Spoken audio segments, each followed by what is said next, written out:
Om Jnanatimandasyam Shanam Shanakam Chakshurmilitam Yena Tasmai Shri Gurave Namah Chitchetayam Anabhishtam Staptam Yena Bhutaleshvam Upakadamyam Dadati Svapadantikam Vandeyam Shio Shiyoda Padakamalam Shigum Vaishyamam Sham Shirupam Sarajatam Saganaragnatam Pitam Tam Sajivam Sapetam Savaduktam Paitam Saitam Shikrishnachtaya Devam Shirada Krishna Padam Sagandita Shikshakam Pitam Shah He Krishna Karuna Sinodina Bandha Tyatpate Gopesha Goprakanta Radhakanta Namastate Tapta Kansna Gauri Radhe Vrindavaneshwari Vishvana Sikadevi Pranamama Haripriya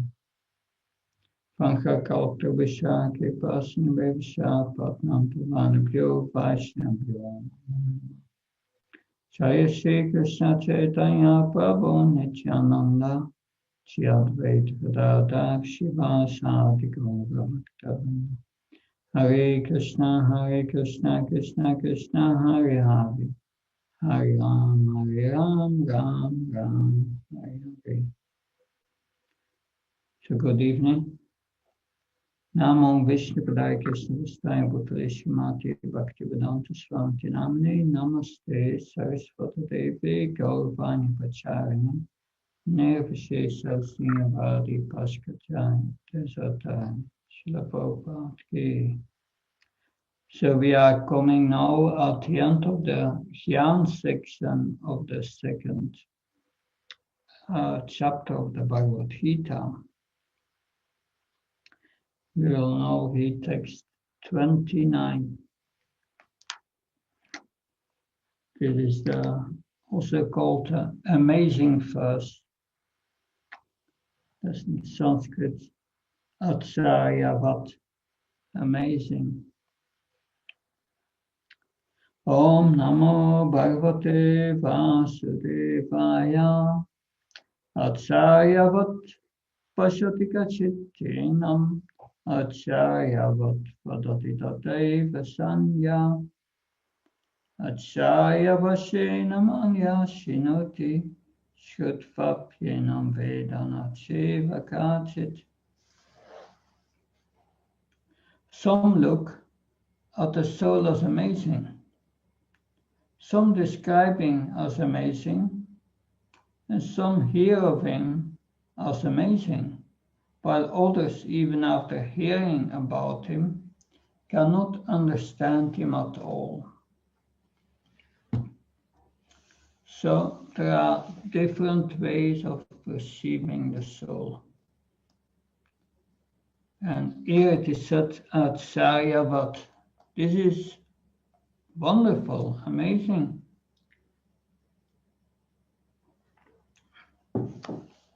There are 4 lines in this sloka. The first line is Acharyavat Pashyati Kachityenam. Pashyati means seeing. So in the next line it is Vadati. Vadati means speaking. And in the third line we have Shinoti, hearing. So some people see the soul as amazing, others speak about the soul as amazing, and some people hear of the soul as amazing. So this verse can be interpreted in many ways. So this Acharyavat means amazing.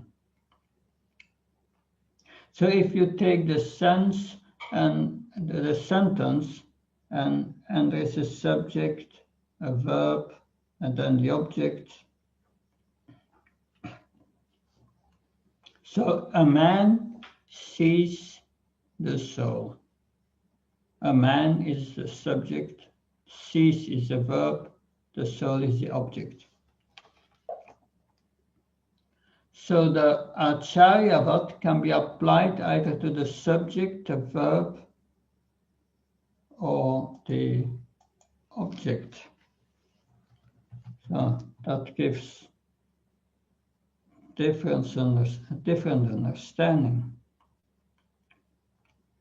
If you look at this at the subject, it's an amazing man is the subject, sees the soul.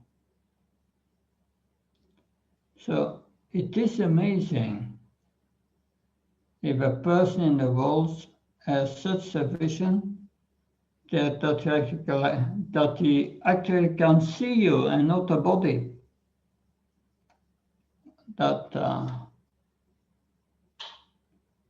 So this is also very rare that someone recognizes you as a spirit soul and not as the body, and relates with you as a spirit soul and not as the body. Such a person is very, very rare. In the fourth chapter, that will be called Tattva Darshina.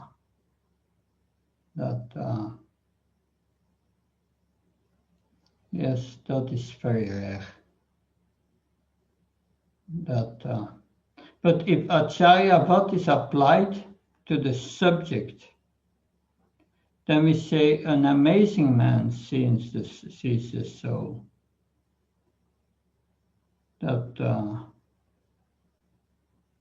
So such men who sees the soul, they are amazing. The devotees see the soul, the sadhus.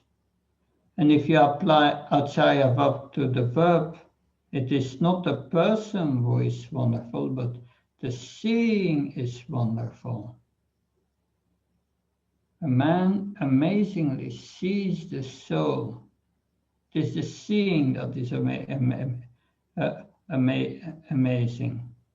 How does one get actually the vision to actually see the soul spiritually? That if someone can do that, it's amazing. And then you can take the Acharyavat and apply it to the object or the soul itself. So a man sees the soul, which is amazing, because the soul is amazing. Because there is the soul is a spirit, is a little spark in the body, empowering the entire body, although it's so small.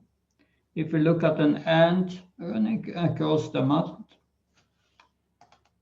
an ant is running, or a huge elephant, or we look at parrots flying in the trees. Each of these bodies, including this body and that body and that body, contains a soul, and the body works. It's empowered by that soul. The soul is the giver of power and consciousness throughout the entire body, and that's amazing. So the person who is amazing, that the seeing is amazing, the soul itself is amazing. Then the second line, what is amazing? Amazing is the speaking. The person who speaks about the soul within the material body is amazing. So rare that someone speaks about the soul, about our real soul,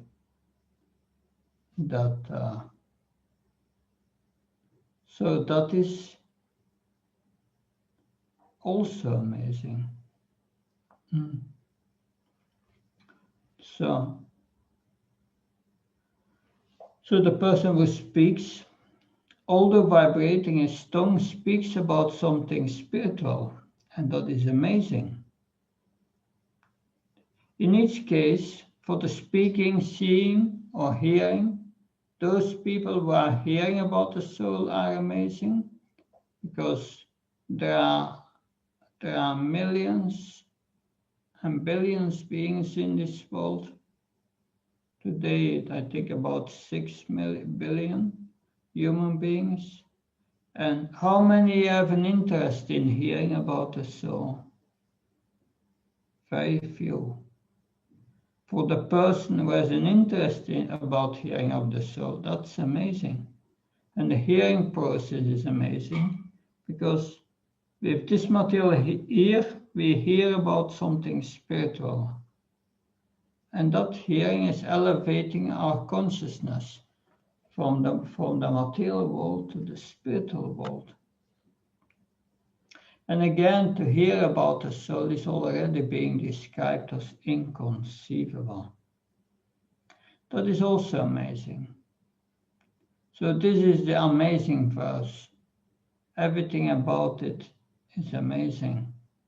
Some look at the soul as amazing, some describing as amazing, and some hearing as amazing, while others, even after hearing about the soul, cannot understand it at all. And that's also amazing, that many people hear about Bhagavad Gita but cannot understand it. That one person can hear about the soul, and this person immediately understands. Another person has no idea. Even after hearing about the soul, it doesn't make sense to him or her. That's also amazing. How powerful the law of karma is, and how merciful Krishna is. Mata Smita Gyanana Pamsa. He gives people knowledge through this hearing process. And in the next verse, Krishna sums up this whole Gyan section. All this information that he has told Arjuna about the soul and its relationship with its duty, he sums it up in text 30. Dehi nityam avatyoyam deve sarvasya bharata tasmat sarvani bhutani natvam sushtamarasi. O descendant of Bharat, he who dwells in the body can never be slain. Therefore you need not grieve for any living being. So, Arjuna's argument was, I cannot fight out of compassion. That's one of the 5 reasons. He gave 5 reasons. The first was, I will get no enjoyment out of this. That I will just get the opposite of what I desire. That was the first reason. That no enjoyment. And then he spoke about sinful reactions. He was fearing sinful reactions.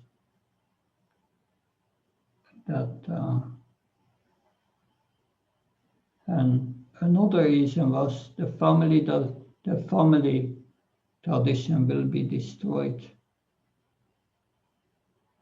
And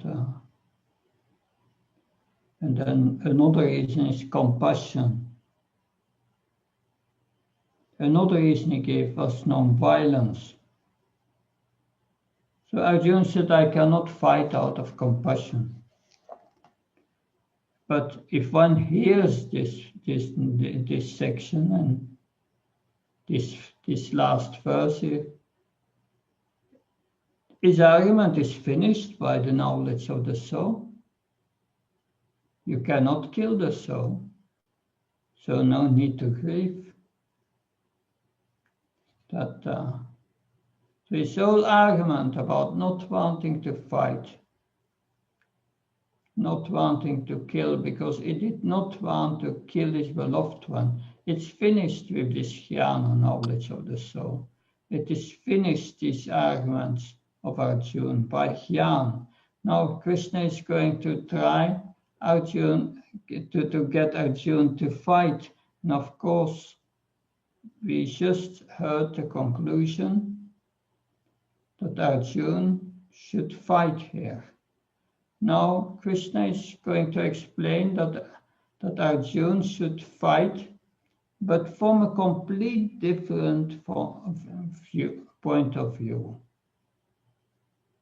So Arjuna has to do his duty as a Kshatriya, but we have also our duties. That our duty is to serve Krishna. Our duty is to do our duty as a sacrifice for Krishna.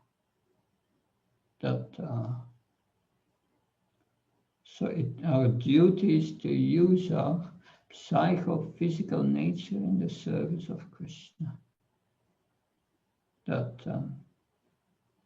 Arjuna's psychophysical nature was that of a Kshatriya fighter.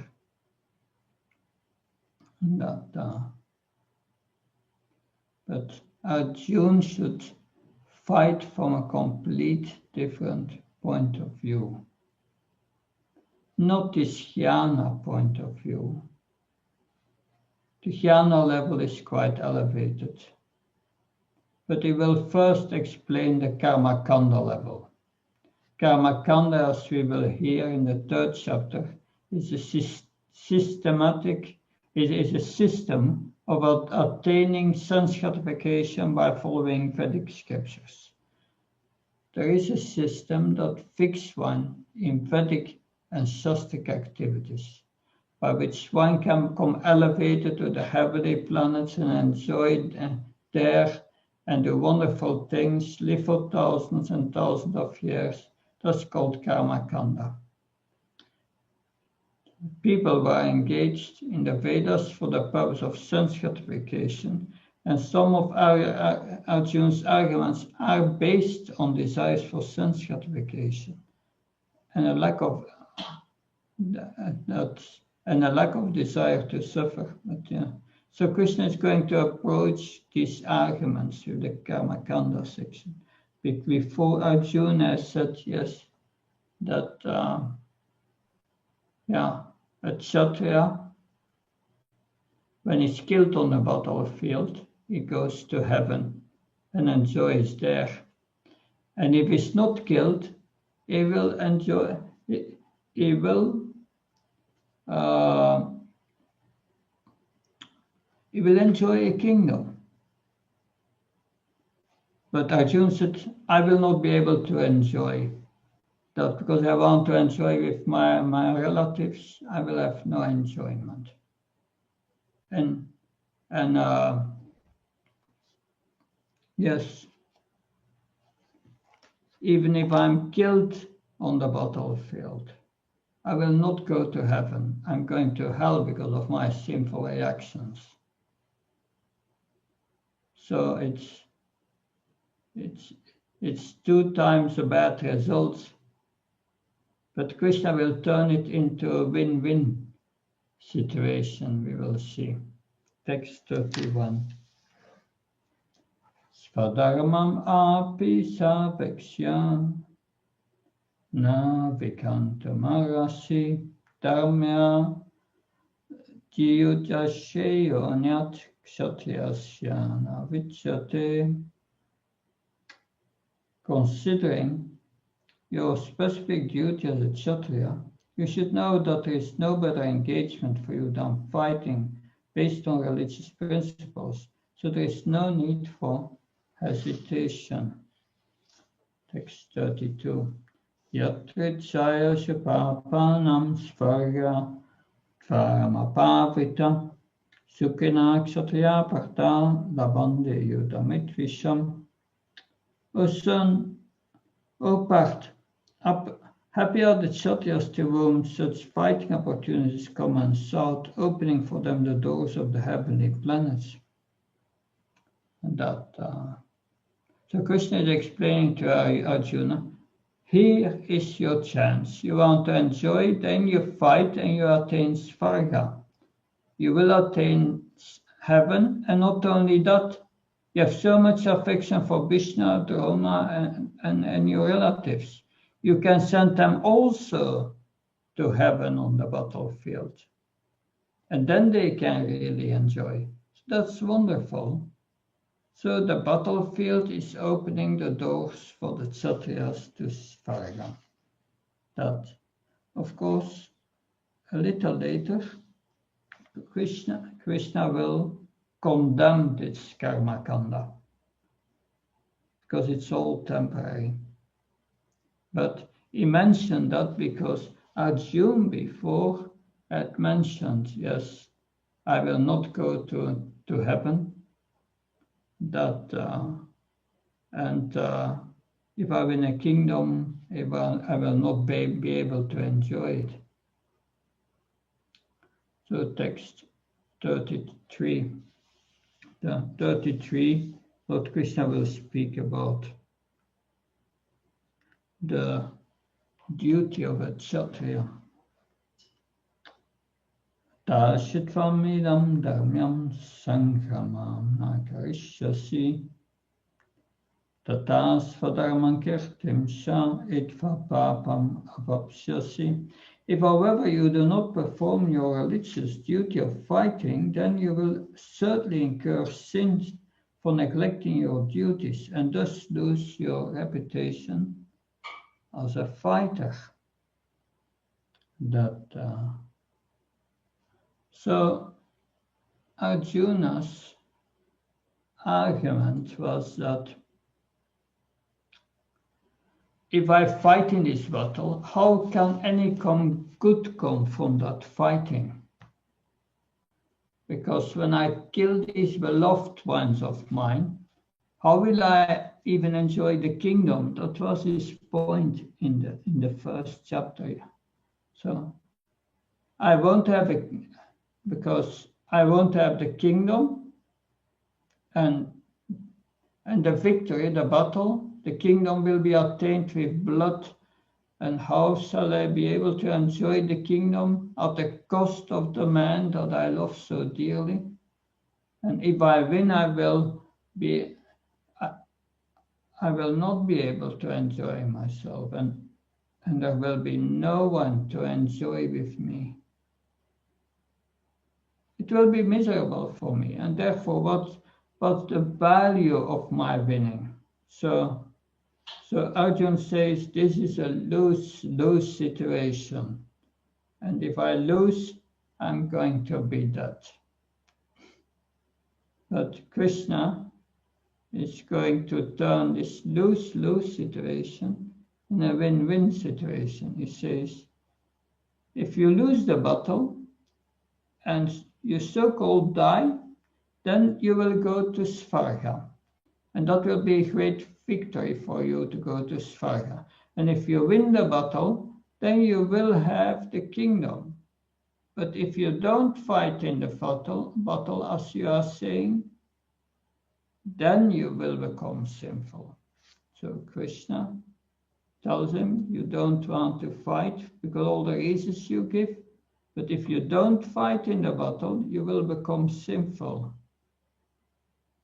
So we have to do our duty, otherwise we are sinful. One must do one prescribed duty. And Krishna explained prescribed duties are described in the scriptures. And the scriptures come from me. So Krishna gives us our prescribed duty. And our prescribed duty must be followed according to our psychophysical nature as long as we are conditioned. But we must do our duty as a sacrifice for Krishna. Otherwise you get karma and you are sinful. And that's what Krishna is explaining here. Everything we do in our lives, we must do for the pleasure of Krishna. Otherwise, you get reactions that So it says, if you don't fight, you will become sinful. You are afraid, Arjun, that if you fight a battle, you will kill so many people, and that will cause you sin. You will have to suffer for so long. But Krishna is saying here, if you don't fight in the battle, then sin will come because you are neglecting your prescribed duty. You are not doing your sakya, your sacrifice. Your duty should be done as a sacrifice for Krishna or Vishnu. So that's the definition of sin. Sin means I'm doing material activities, thinking I'm the body and for the profit of the body. Now, one transcends this sinful act when one acts as a spirit soul, acting for the pleasure of Krishna. So that's the definition of sin. If someone asks you what is your definition in your religion of sin, it's here.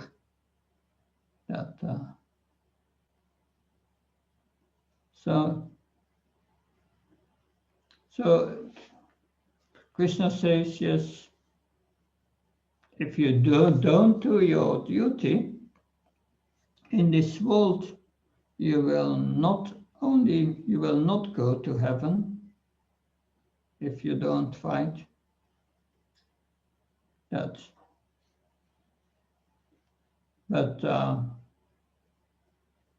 you may save your life for some years, but you won't save your reputation as a fighter.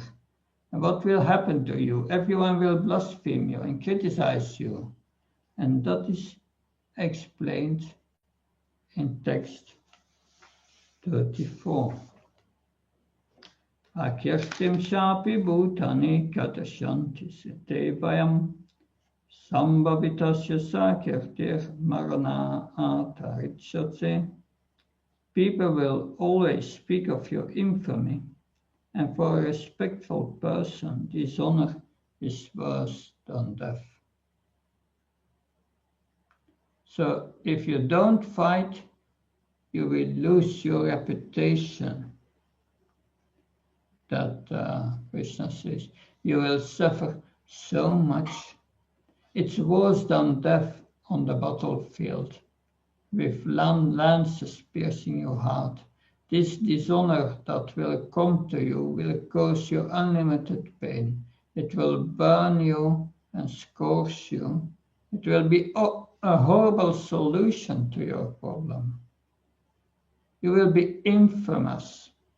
Srila Prabhupada explains in the purport, both as friend and philosopher to Arjuna, Lord Krishna now gives the final judgment regarding Arjuna's refusal to fight. The Lord says, Arjuna, if you leave the battlefield before the battle even begins, people will call you a coward. And if you think that people will call you bad names, but that you will save your life by fleeing the battlefield, then my advice is you do better to die in battle. For a respectable man like you, ill fame is worse than death. So you should not flee for your fear of life. Better to die in battle. That will save you from ill fame of misusing my friendship and from losing your prestige in society. So the final judgment of the Lord was for Arjuna to die in the battle and not withdraw. That text 35.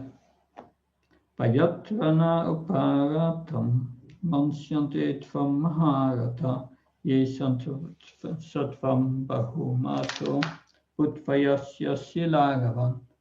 The great generals who have highly esteemed your name and fame will think that you have left the battle out of fear only, and thus they will consider you insignificant. So Srila Prabhupada explains here in the purport Lord Krishna, he continued to give his verdict to Arjuna.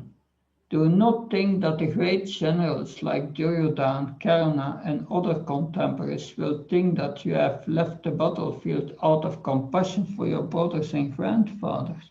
They will think that you have left out of fear for your life, and thus their high estimation of your personality will go to hell. They will criticize you, Arjuna.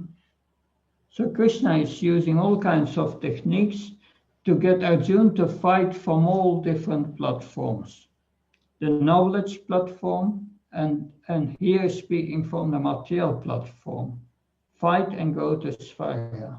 And if you don't fight, you will be infamous. Of course, on the devotional platform, the devotee does not care even going to Svarya. The heavenly planets are being blasphemed.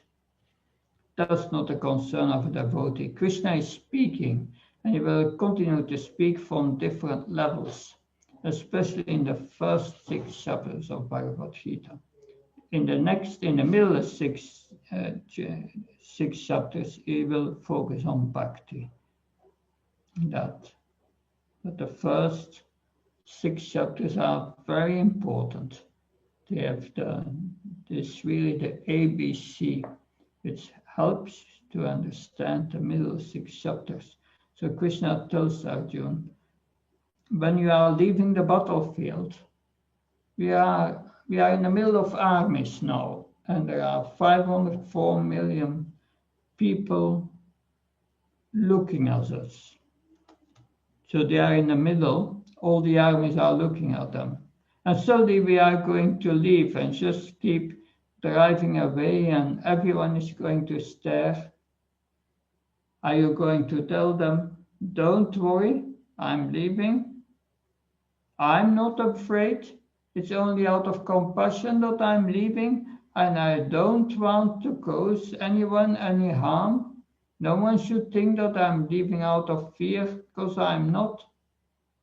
And then Arjuna and Karna will say, oh, Arjuna, you are a very great warrior. Your back is very nice to look at. Arjuna, you are so compassionate. Oh, we should learn to become a compassionate Kshatriya like Arjuna. So in this way, Arjuna's reputation as a fighter who was so famous that the Kauravas were attacking the kingdom of Bharat, and he was just coming out of his incognito one year. He was driving the chariot of Uttar Kumar. He was driving the chariot and dressed practically like a woman. Uttar Kumar was saying, I will go and save, I will defeat all the Kauravas. I will do this. And when he saw Bhishma and Drona and Kripa, he became terrified, and he decided to go into the opposite direction. But Krishna and Arjuna grabbed him and made him drive the chariot, and he started preparing his bow, Arjuna.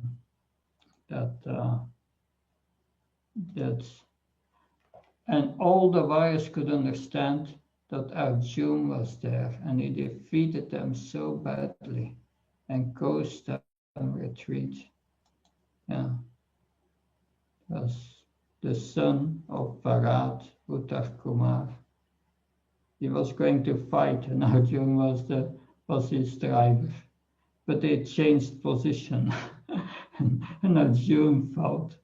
So Arjuna took on practically all the generals of the Kaurava army himself, and he was known as the most powerful hero. And Duryodhana was so terrified of Arjuna. And now Arjuna is going to run from the battlefield, and everyone is going to think that is compassion. Krishna tells Arjuna, your whole reputation for a Kshatriya reputation is so important. Your reputation will be finished. And that dishonor will burn you and hurt you and give you more pain than all the arrows of your enemies put together. So therefore you should fight. They will consider you insignificant. You should fight. You must fight. Even if you lose, you will go to Svarga. What is the loss? If you win, you gain the kingdom. Arjuna had been thinking, if I lose, I will be dead. And if I win, I cannot enjoy. And Krishna turns that around. If you lose, then you will go to Svarga. If you win, you will get the kingdom. If you run away, then you cannot win. If you leave the battlefield, then you gain your life. But you also gain infamy, and that's worse than death for you. And Krishna goes on like that. Avachya vatam sabahun vadishanti tavahita nindantas tavasamartyam tato dukataram nukim. Your enemies will describe you in many unkind words and scourge your ability. What could be more painful for you? That so this will be the result of your so-called compassion based on illusion, Arjuna. There will be infamy. And this whole section, based on gaining material success and fear of losing one's material position, is summarized in text 37.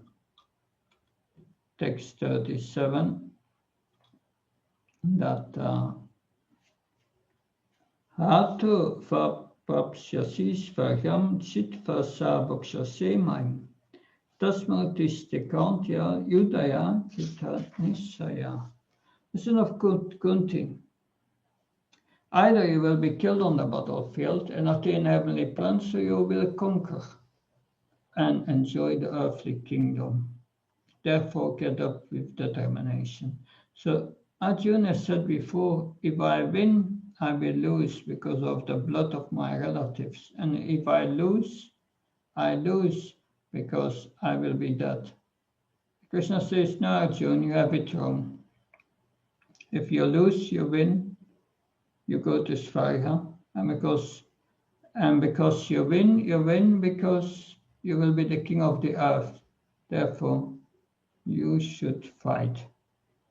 Now we are coming at the next section, and that's a long section in this in this second chapter, from text 35 till 52.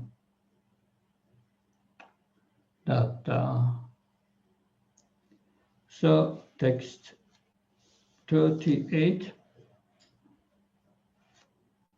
So now Krishna is going to explain, because he had this Jnana section before, all the characteristics of the soul. You cannot kill the soul does not take birth, it will never come into being, that the body is like a dress. And then afterwards we heard this Karma Kanda section, about going to heaven or gaining a kingdom, which is materialistic. But now he will, in the next section, he will combine action with spiritual knowledge. It means acting as a soul.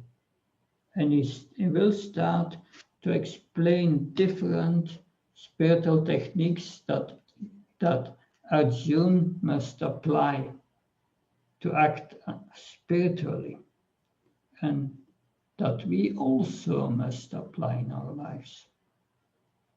So this becomes very interesting, because here we are going from the materialistic karma kanda as acting spiritually.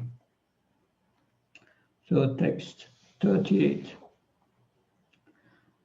Sukha dukkhe samakritva labha labho chaya chaya Tato yudaya yutyasva naivam papam avapsyasi.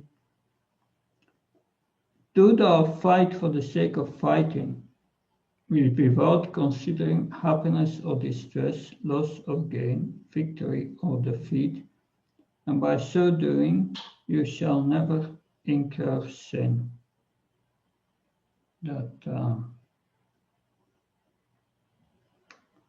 So in the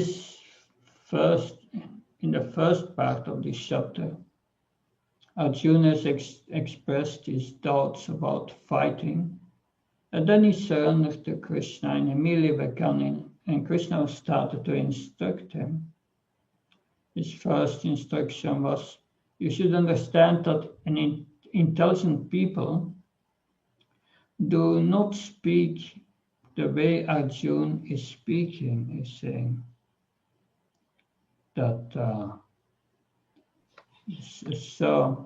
is saying Pratyavadam sabhase gatasana gatasansa nanushansanti pandita.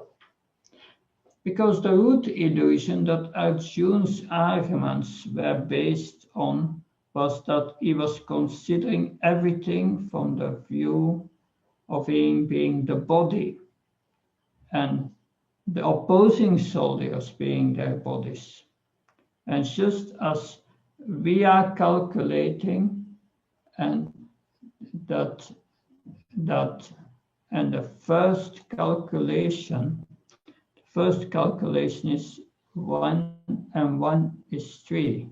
And then every other calculation will also be wrong, as the initial calculation is wrong. So we say 1 and 1 is 3, that's wrong. But then we see 3 plus 1 is 4, 4 and 2 is 6, and all the rest is correct. Is your result going to be correct? No.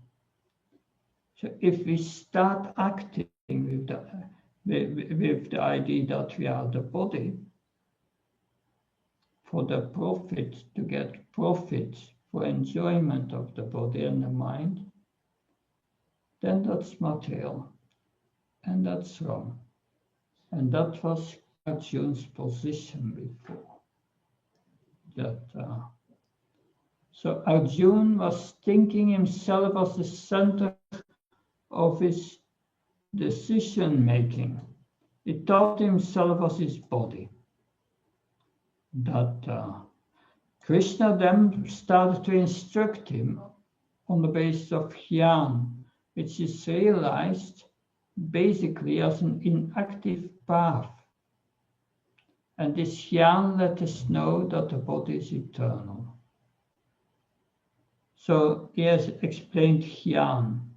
Jnana is normally the process of the jnanis, and they are studying. They give up all activities and they study, trying to understand the difference between spirit and matter. And they do that with the method 1880. I'm not this, I'm not that, I'm not that. And finally, what's left must be spiritual. That it's normally an inactive path.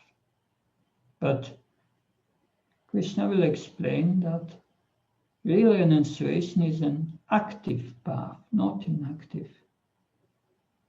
It's active, acting as servant of Krishna with the understanding that everything belongs to Krishna and is for the enjoyment for Krishna. One acts only for the enjoyment of Krishna. One thinks everything is belonging to Krishna. That is real renunciation. That's renunciation in action. And Arjuna, after hearing that, these two things, this jnana and then action, he has difficulty to put them together.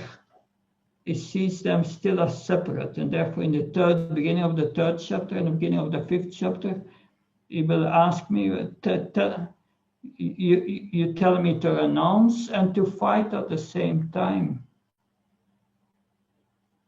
But Krishna consciousness is renounced action. And that's what Krishna is going to explain here, how to perform this renounced action.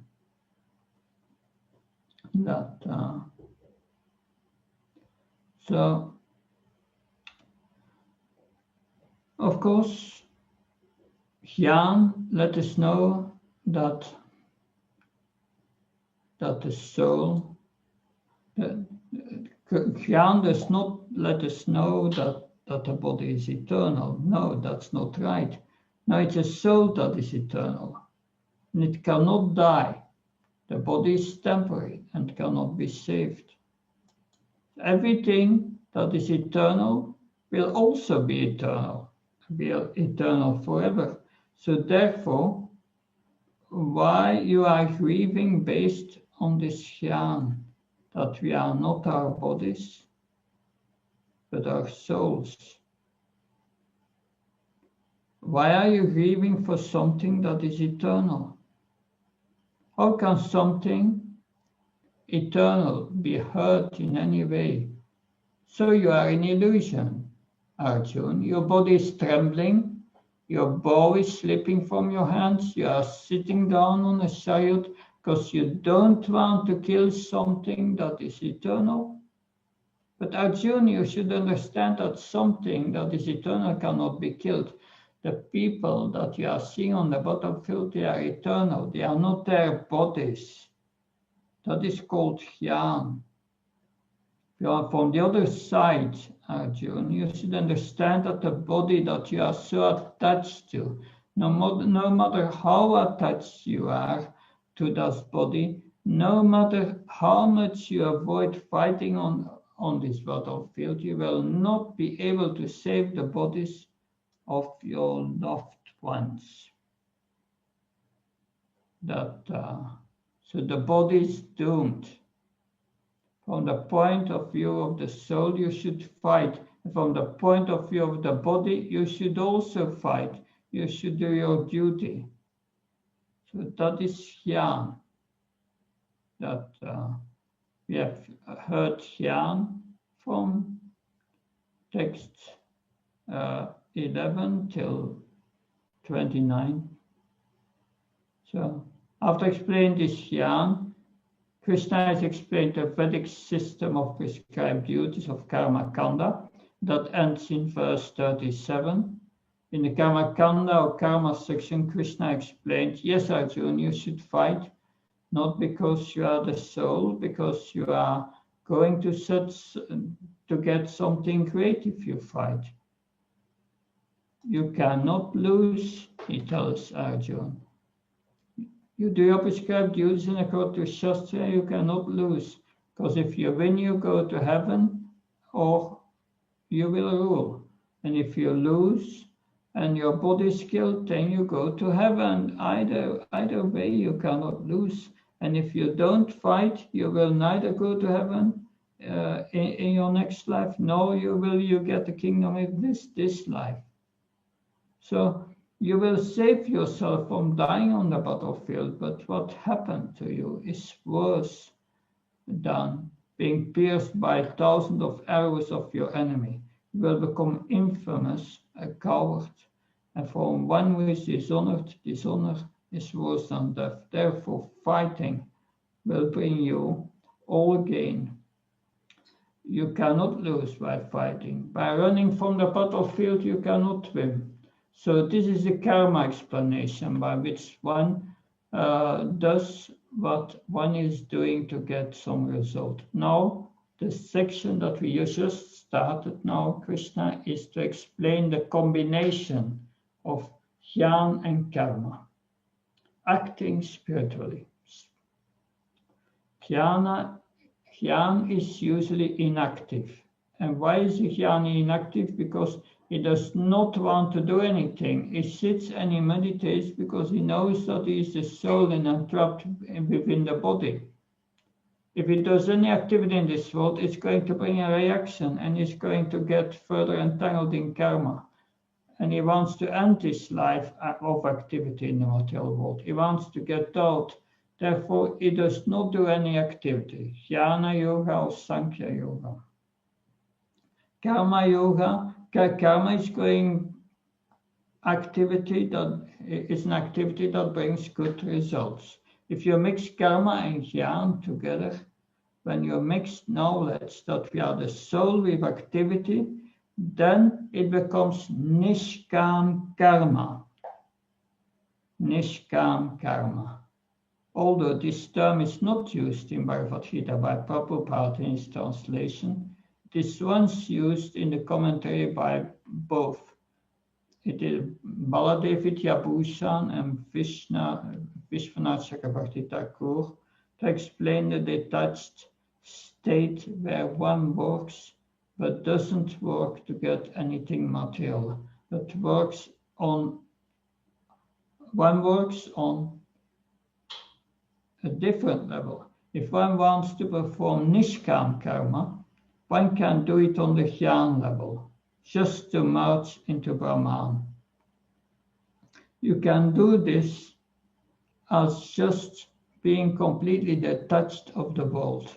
And you can do this to get Brahman, or you can do this to get Paramatma realization, or ultimately one can do Karma Yoga to attain Krishna. And that's the highest stage of acting with attachment. He is doing it for the pleasure of Krishna, not only what you want to do for Krishna, but acting for Krishna's pleasure. And then it becomes Bhakti Yoga. That acting to please Krishna. There are different levels of nishkam karma, or detached of activity. So I repeat, nishkam karma, 3 levels. To attain Brahman, to attain Paramatma, or to attain Krishna, to please Krishna, which is bhakti. And then it becomes love, out of love. That's the other nishkam levels are just nishkam, out of duty, without being attached to the result. Krishna will explain in a few verses later. He will explain that. So in Krishna, in text 37, Krishna says, "Get up and fight and attain the heavenly planets, or conquer and enjoy the earthly kingdom." And in text 38, "Thou fight for the sake of fighting, without considering happiness and distress. Thus again victory of defeat, and by doing so, you will never incur sin." So it's a complete different mood. Krishna brings us now to a different level of detachment, that fight and stay materially detached. We can be materially detached, but spiritually attached to different types of realizations. And according to your spiritual attachment, we will get results. Therefore, Krishna explains these different yogas, that because there are different results. Astanga Yoga, its ultimate result is Paramatma realization. But still, the yogi gets Paramatma realization and still remains in this world. The highest he can attain is Brahman, which is also temporary, because the soul wants activity, and it becomes boring there. So the only way to get out of material existence is to go to the spiritual world, and that is only attained by bhakti.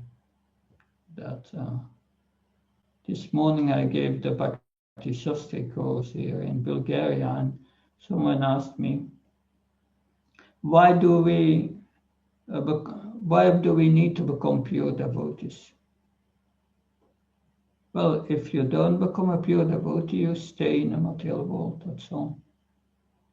Ananya Bhakta, Krishna says, is required. pure devotional service. So we will hear more about this Nishkam Karma section on next Friday. Are there any questions, please?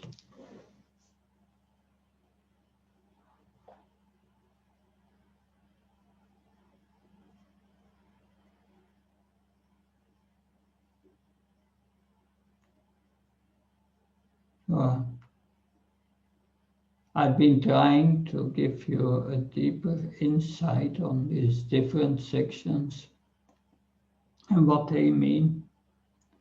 Because otherwise one remains confused why Krishna says this and that. But when it's clear where he's going with Arjuna here, because the second chapter is called a summary of the Bhagavad Gita, because this Nishkam karma will further be explained as karma yoga in the third and the fifth chapter. That a Nishkam with the purpose to get Paramatma, that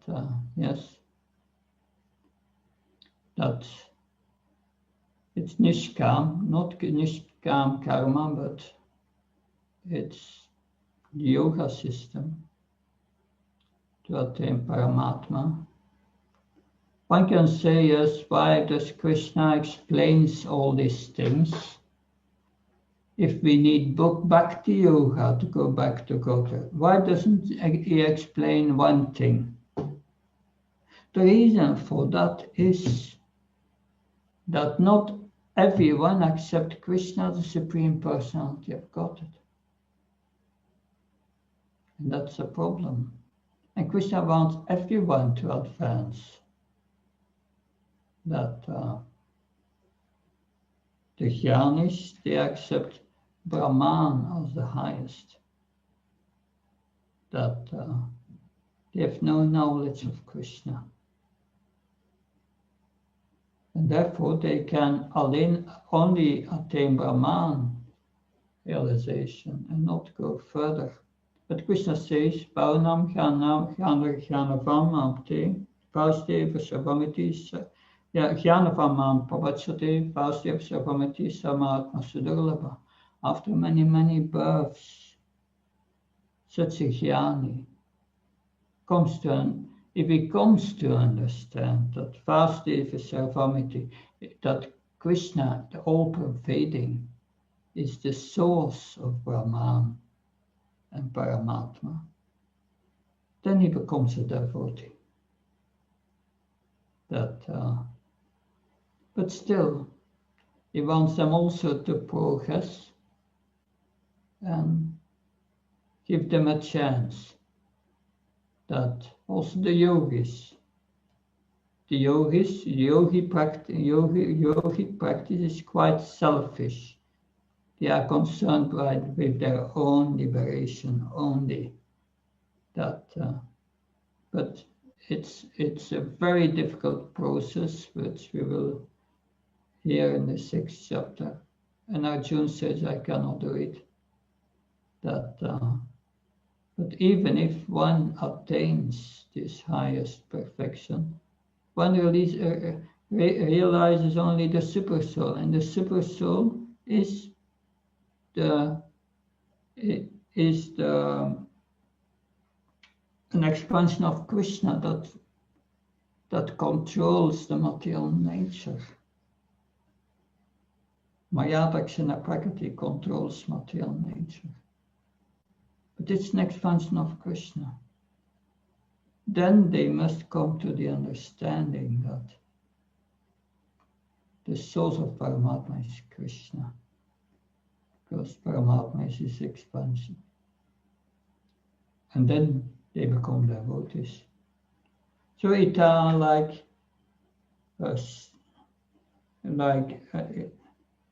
ladders, or you have a ladder and you have sports, or you have stairs, then that's, so normally that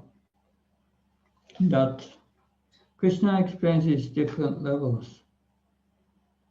First, he experienced the karma kanda level, the materialistic level of worshiping demigods for profit or performing one's duty. One does it perfectly, but one is not a devotee. Then he can go to heaven and enjoy there. A devotee is not interested in these things because that's all temporary. But if one understands that all these results are temporary, I'm going up and down again. Yeah, after the credits in heavenly planets are finished, you are coming back. Then one may be interested in knowing, who am I? Am I this body? And then one becomes a jnani and is interested not to go to heaven anymore, but he wants to get out of this material world. He has understood this body is just a source of suffering. And he starts to study Vedanta and renounce. But then that may lead to the understanding that I'm a spirit soul, I'm not a body. But one does not realize, who am I? And what is my spiritual activity? That it's good, you are in the hospital, and you are cured from the disease. And what do? After you are cured, what are you going to do? You hang around in the hospital? No, you go back to your normal activities. So if one is liberated, then that's not sufficient. You have to go back to your normal activities as a spirit soul. The blissful activity of serving Krishna, be connected with Krishna. Otherwise, this Brahman, there is no activity. But then some of these jnanis, they come to that realization that I'm not his body, but then I'm a spirit soul, but then they want to experience being a spirit soul. And then they practice Ashtanga Yoga. That's the next ladder. And after many, many lifetimes, if they have success in it, they find the super soul in their heart. And then they have to go to the next stage, understanding the source of the super soul. That's Krishna. And then they can go to bhakti. But these are all indirect practices. And Krishna will say, better go direct to bhakti. You don't know to go. No need to go all these stairs. You take the lift. You chant Hare Krishna, you perform devotional service, and you become purified. You perform sacrifice for me. Good. Thank you very much. I hope that this explanation gives you a little deeper understanding in the Gita. And so next Friday, we will dive more deeply in understanding Nishkama Karma Yoga. Acting out of duty without being attached to the results. That's the beginning. Thank you very much. Hare Krishna. Sai Prabhupada.